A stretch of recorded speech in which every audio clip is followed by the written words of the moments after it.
Hello everyone, study IQ channel में आप सबका स्वागत है। UPSC mains answer writing practice में आज हम जीएस 1 का एक टॉपिक ले रहे हैं, India after independence. Pakistan, Bharat और पाकिस्तान का जब विभाजन हो गया था तो दो पाकिस्तान बने थे, east Pakistan and west Pakistan. पर उसके बाद में वेस्ट पाकिस्तान, जो अभी का पाकिस्तान है, इसने बहुत सारी एट्रोसिटीज़ करी थी, हिंदी में बोलो तो बहुत जुल्म करे थे ईस्ट पाकिस्तान पे।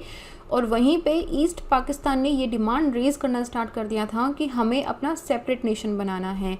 तो अराउंड 1971 के आसपास, 1970s के आसपास ईस्ट पाकिस्तान के अंदर ये अलग से विभाजन, वेस्ट पाकिस्तान विच मीन्स अभी का प्रेजेंट पाकिस्तान से अलग हो जाने की डिमांड बहुत ज़्यादा इंक्रीज़ हो गई थी।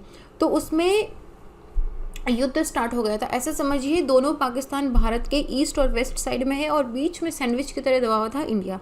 तो इसमें इंडिया का क्या रोल रहा है, इंडिया ने किस तरीके से हेल्प करा है, क्या इम्पैक्ट थे, इंडिया को हेल्प करना क्यों ज़रूरी था, इन सब के बारे में आज डिस्कस करते हैं। मेरा नाम संतोष चौधरी है। एज आई यूजुअली से यू गाइस कि प्लीज़ आंसर लिखो। जब तक आंसर नहीं लिखोगे तब तक कभी भी आंसर में परफेक्शन नहीं आएगा। After writing your answers you can send it to me on my insta handle little_simple_buddha, या फिर आप स्टडी आई क्यू के ईमेल doubtstudyIQ@gmail.com पे भी डाल सकते हो। सो फाइनली हमारे पास टेलीग्राम चैनल भी है। तो टेलीग्राम पे आप सर्च कर सकते हो little_simple_buddha के नाम से। You can join it. यहाँ पे मैं जितने भी PDF और जितने भी वीडियोस होते हैं उन सब का लिंक शेयर करूँगी। तो क्वेश्चन देखते हैं। 2013 में ये क्वेश्चन आया है ऑलरेडी, इसी क्वेश्चन को डिस्कस करेंगे।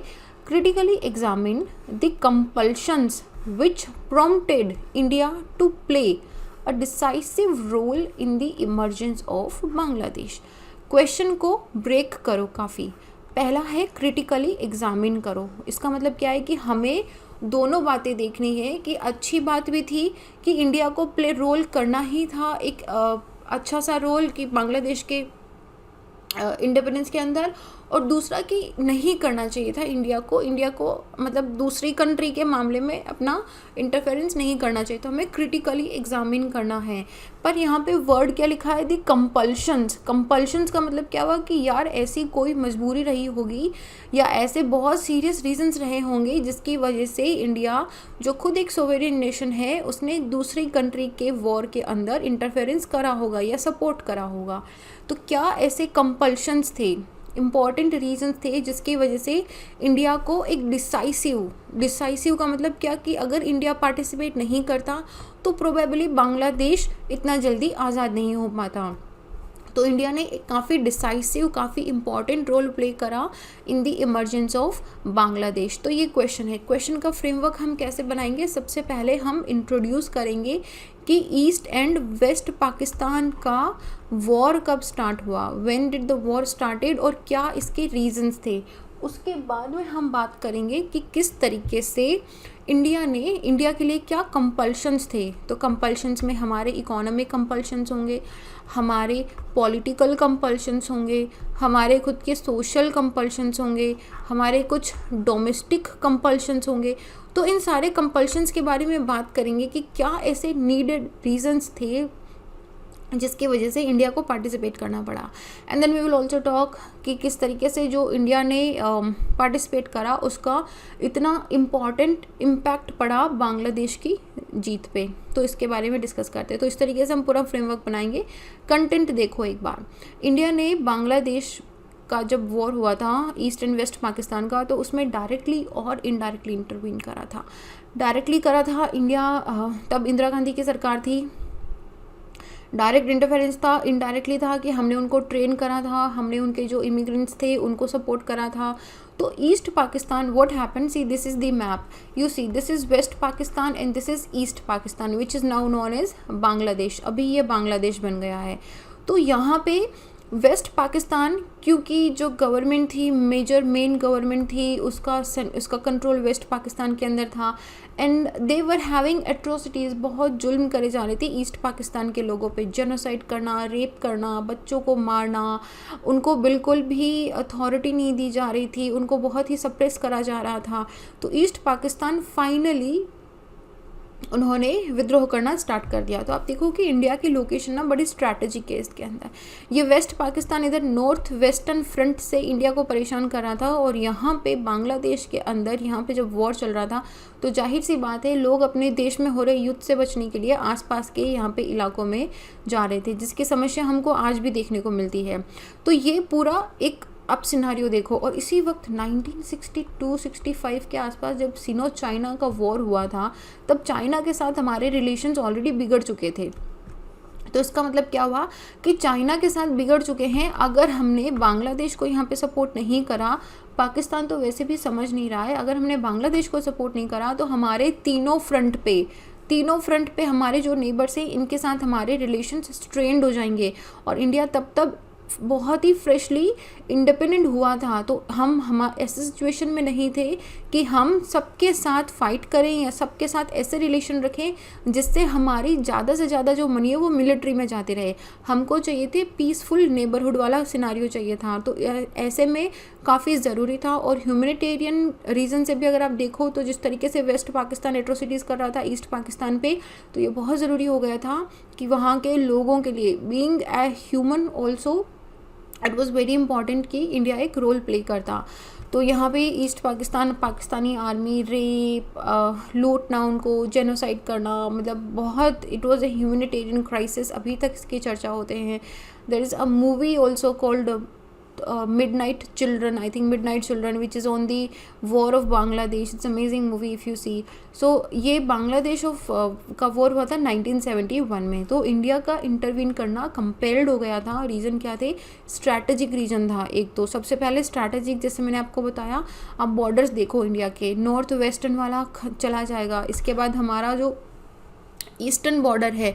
और अगर east Pakistan, look at this location very strategically, अगर ये एरिया पाकिस्तान के अंडर कम्प्लीटली चला जाता है, विच मीन्स हमारा नॉर्थ ईस्टर्न एरिया से, ये जिसको हम बोलते हैं चिकन स्नैक, तो है ना ये छोटा सिलीगुड़ी वाला एरिया, ये वाला एरिया पाकिस्तान कभी भी ब्लॉक करके हमको नॉर्थ ईस्ट से डिटैच कर सकता था।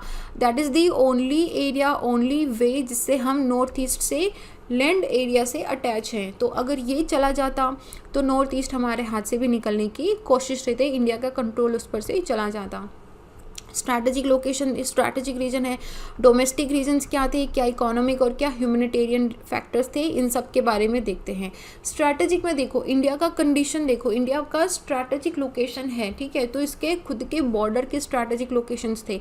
1962 में जब सिनो इंडिया का जब वॉर हुआ था, तो उसकी वजह से इंडिया और चाइना के रिलेशंस ऑटोमेटिकली स्ट्रेंड हो रखे थे।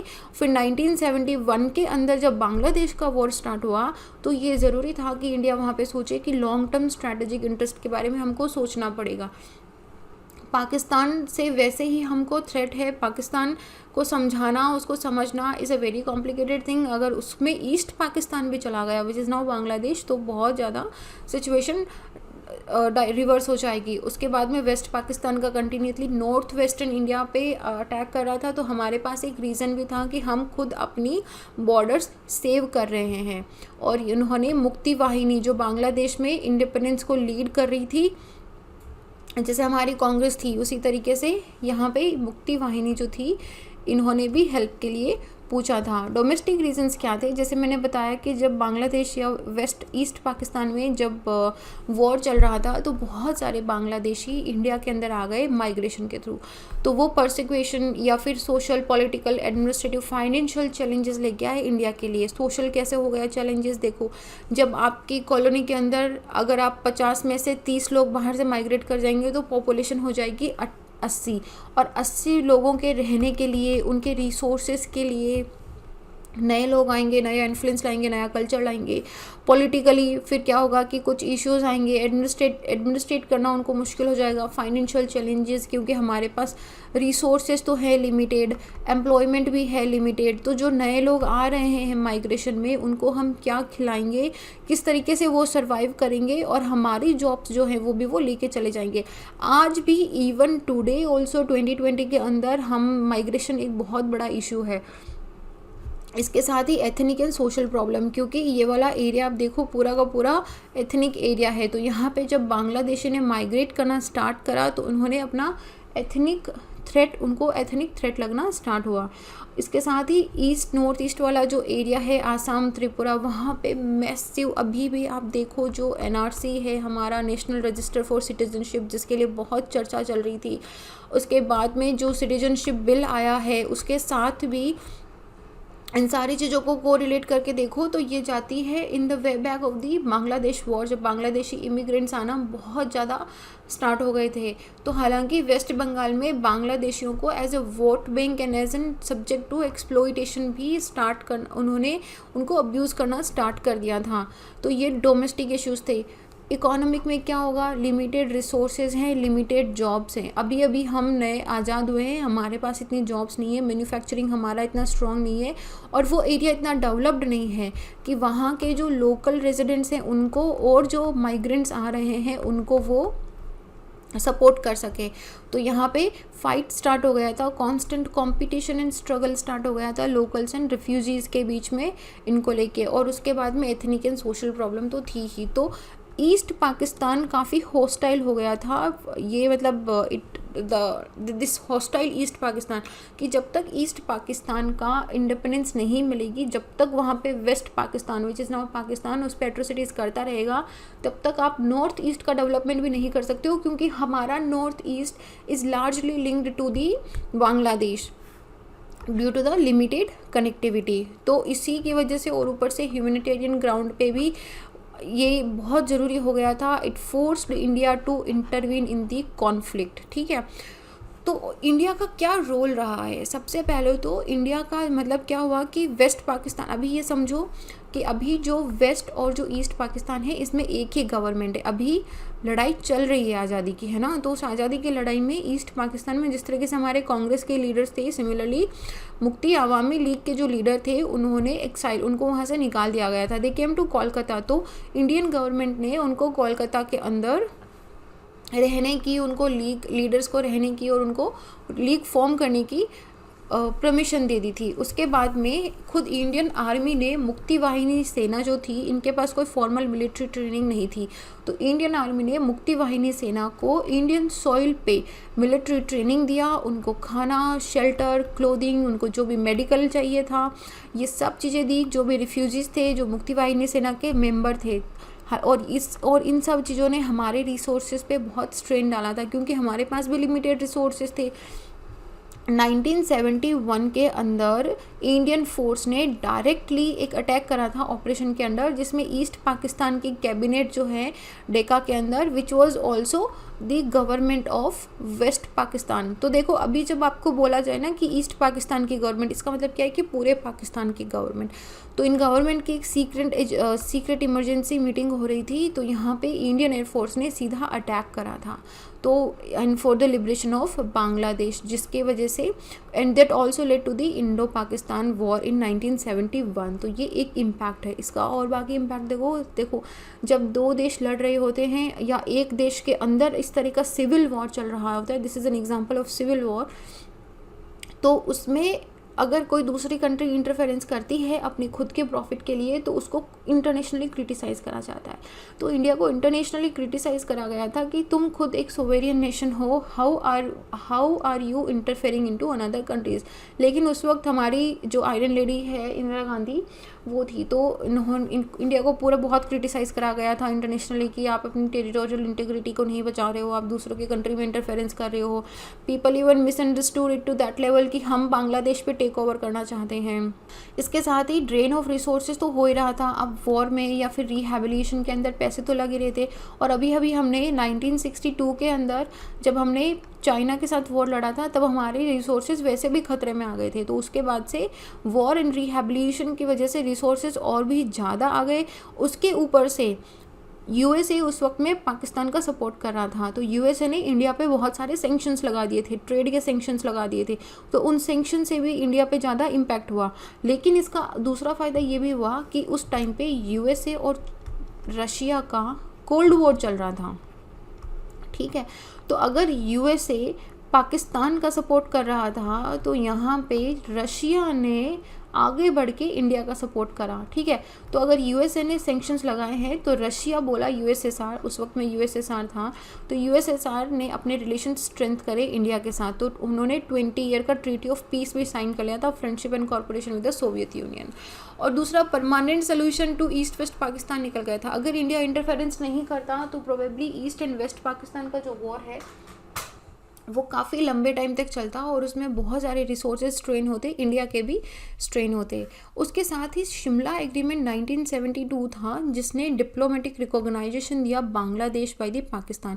फाइनली बांग्लादेश को by the name of Bangladesh itself एक डिप्लोमेटिक रिकॉग्नाइजेशन मिला था, जो इंडिया और पाकिस्तान के बीच में हुआ था, शिमला एग्रीमेंट। शिमला एग्रीमेंट अभी भी हम बात करते हैं, जब भी इंडिया और पाकिस्तान के बीच में जम्मू एंड कश्मीर की बात आती है तो शिमला एग्रीमेंट का डिस्कशन जरूर होता है, क्योंकि यहीं पे हमने बात करी थी कि हम कश्मीर के इशू को बायलैटरली सॉल्व करेंगे, किसी तीसरे कंट्री का मीडिएशन नहीं लेके आएंगे। इसीलिए अभी भी जब यूएसए मीडिएशन की बात करता है, then we remember Shimla agreement में हमने बात करा था कि हम बायलैटरली इसको सॉल्व करेंगे, और पाकिस्तान ने इस चीज़ के लिए अग्री करा था कि हम एलओसी जो हमारी लाइन ऑफ कंट्रोल है उसको रिस्पेक्ट करेंगे, उसको क्रॉस नहीं करेंगे, और इंडिया के जितने भी प्रिजनर्स ऑफ द वॉर थे उन सबको रिटर्न कर दिया गया था। और अगस्त 1973 के अंदर पाकिस्तान ने बांग्लादेश को as an independent nation accept कर लिया था, which means east Pakistan and west Pakistan हमें ब्रेक हो गए, वेस्ट पाकिस्तान पाकिस्तान बन गया एंड ईस्ट पाकिस्तान बांग्लादेश बन गया।